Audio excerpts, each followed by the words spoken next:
In tonight's chilling tale, a ritual unleashes unseen forces with terrifying consequences. I'll tell you a short story uh, for one of my friends that was actually like that. So this was back when I was into black magic. So I tend well before I did rituals in the mountains, and I'd go up there, do my thing, and come back down. So this night it was going to be a full moon, and I wanted to do a specific ritual. And one of my friends, he was around that day and he was skeptical about everything. And I told him, like, hey, I'm gonna head out, so it's either you gotta leave my place or you're gonna come with. So he's like, nah, I'll go with you. Nothing's gonna happen. I don't believe in this stuff. It's all fake. And I'm like, all right, suit yourself. So we make our drive. Takes us about a couple hours. Set up the altar and the things that I have. It's around, I would say, like 12, 12:30-ish, around there. And this is at night. So, I start doing my thing. I tell them, stand over there, don't move. And, I begin the ritual and all that stuff. And, as I'm doing my stuff, I just see him jerk his arm and he screams. And I turned around and I'm like, hey, what's going on? He's like, oh, something just grabbed me. Like it grabbed my arm and then it pulled my shirt. And I'm like, I told you what I was doing. Like I am literally summoning these things to come. They're gonna come. They're gonna show up and they're gonna make themselves known. So, he calmed down and, he just stood there. I continued doing my thing. And maybe like a couple minutes later, he heard a demonic growl right behind him. Well, we all heard it because there was three of us there. And at that point he was just freaked out.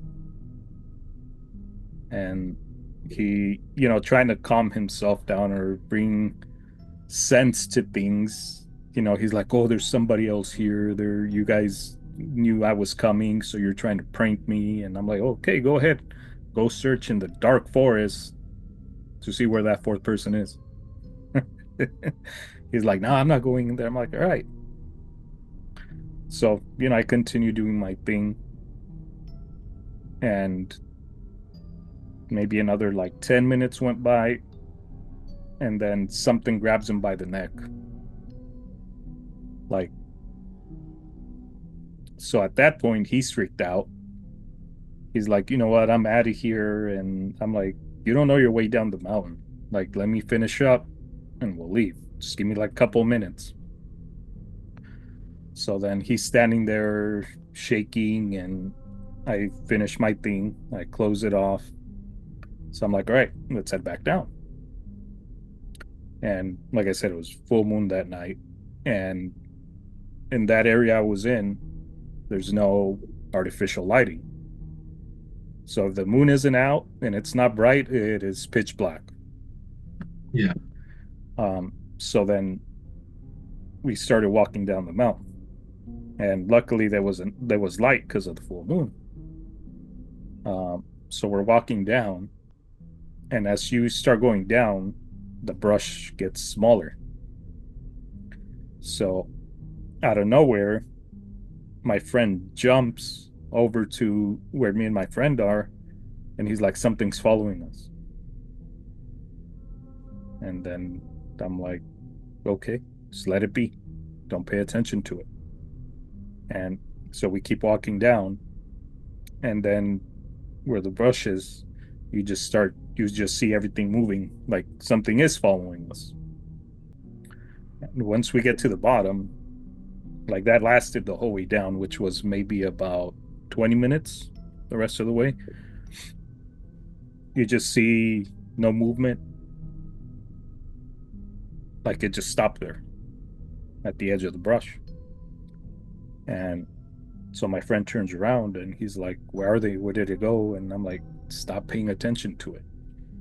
Like, I was working with demonic forces, and that fear that you have is what's attracting them.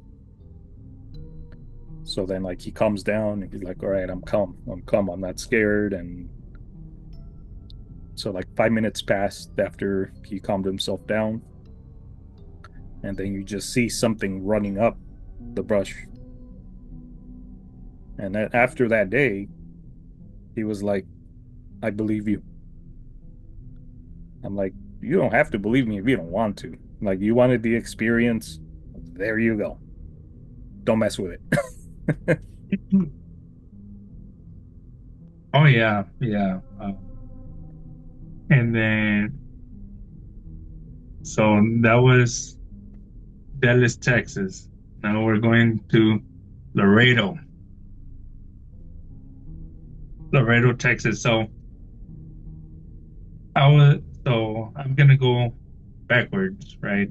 Um, I was working same company.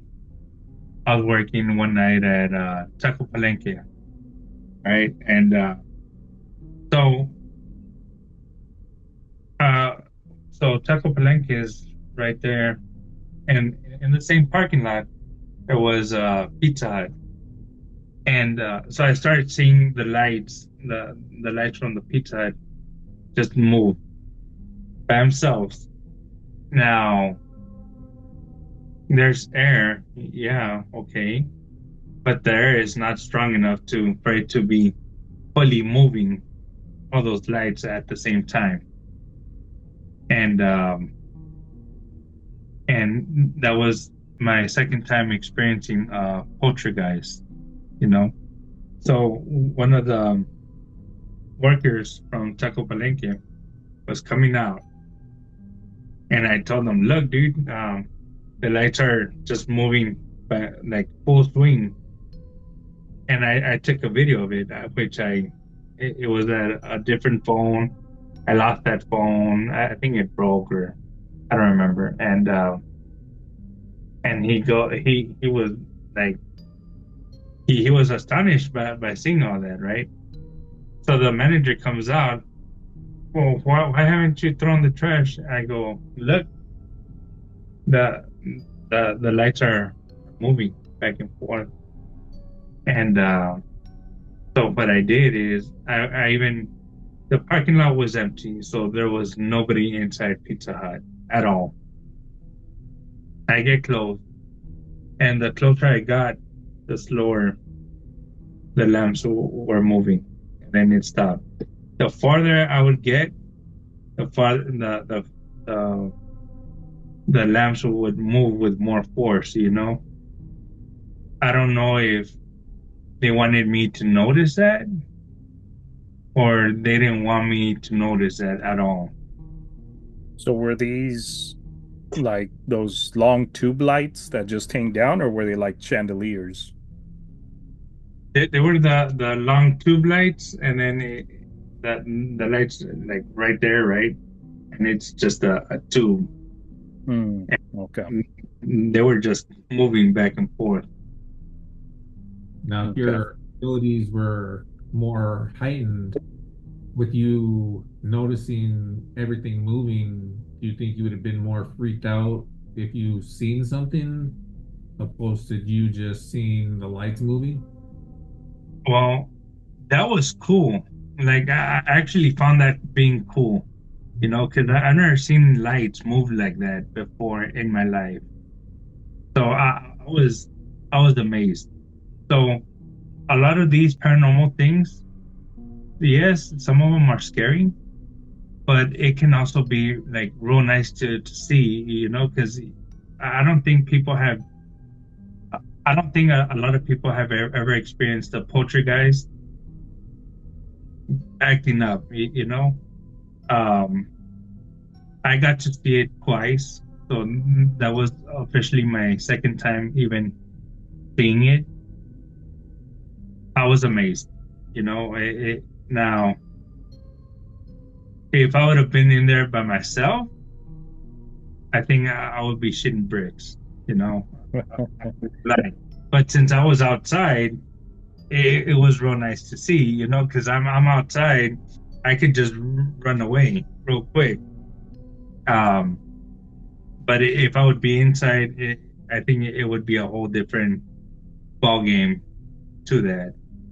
And you'll see right now in a bit where it gets even worse.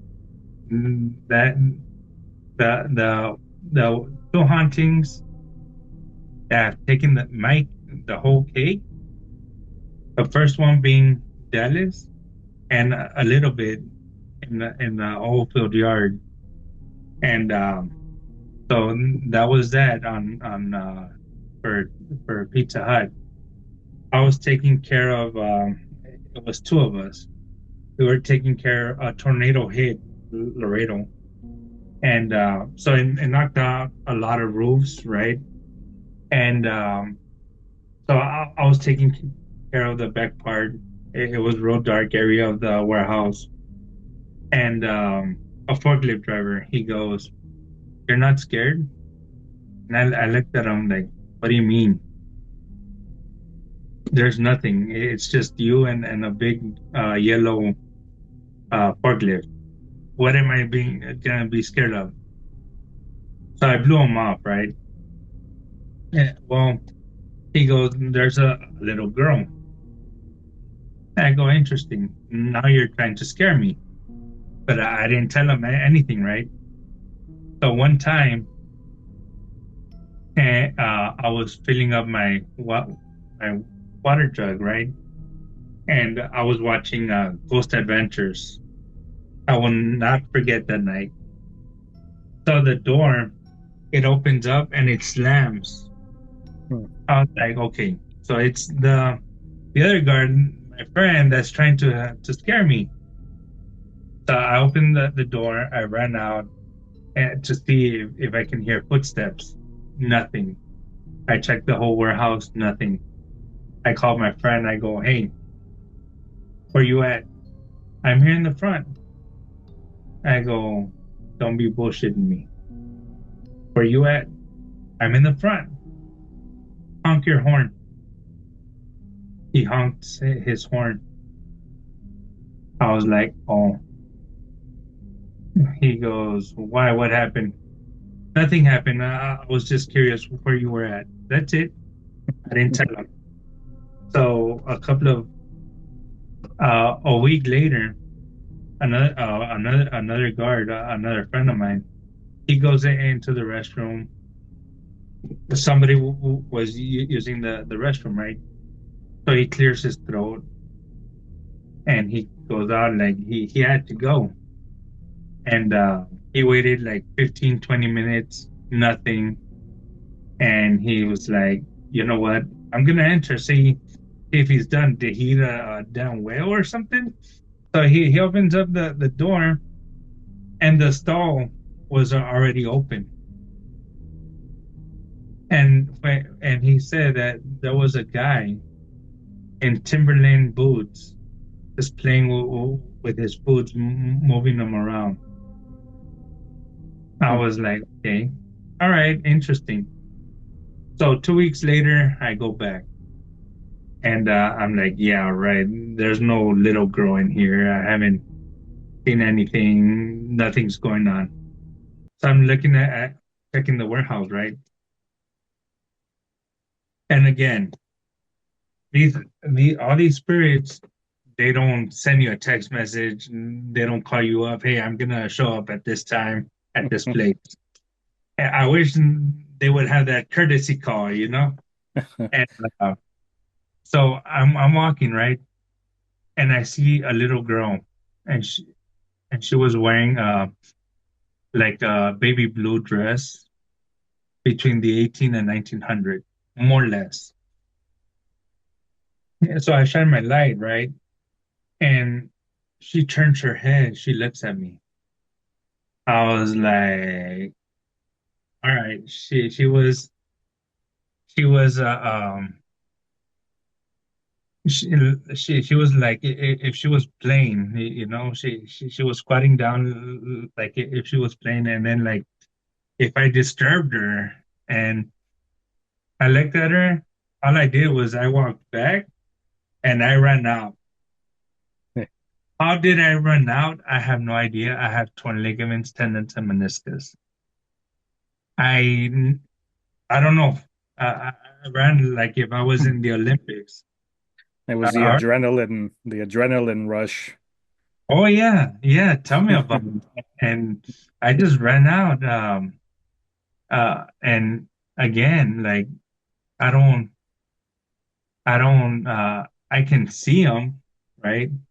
But sometimes I get scared too. Yeah, up to this very day, I'll get scared, and I think it's normal. Is It took the fear more because you don't know 100% what you're dealing with yet? Or is it still the fact that it surprises you that you can see it? it's both, you know. It's fear that I don't know what it is, but it also is uh because I can see them, and but like I said, sometimes it's real cool. Like the little boy I told you about, that I saw him and he was squatting on the bench and he moved the two candy wrappers. That was cool. Um, but seeing something like that and for it to appear and look if looking at me weird, no, I'm out, you know. And that's when I'll tap out. Um, are they to be played with? No. Are they to be to make them appear? No. Like nobody should even be making any of these entities or spirits to make themselves reveal themselves. You know, they're not to be played with. They're not to be messed with. Yeah, definitely don't force it. It's respect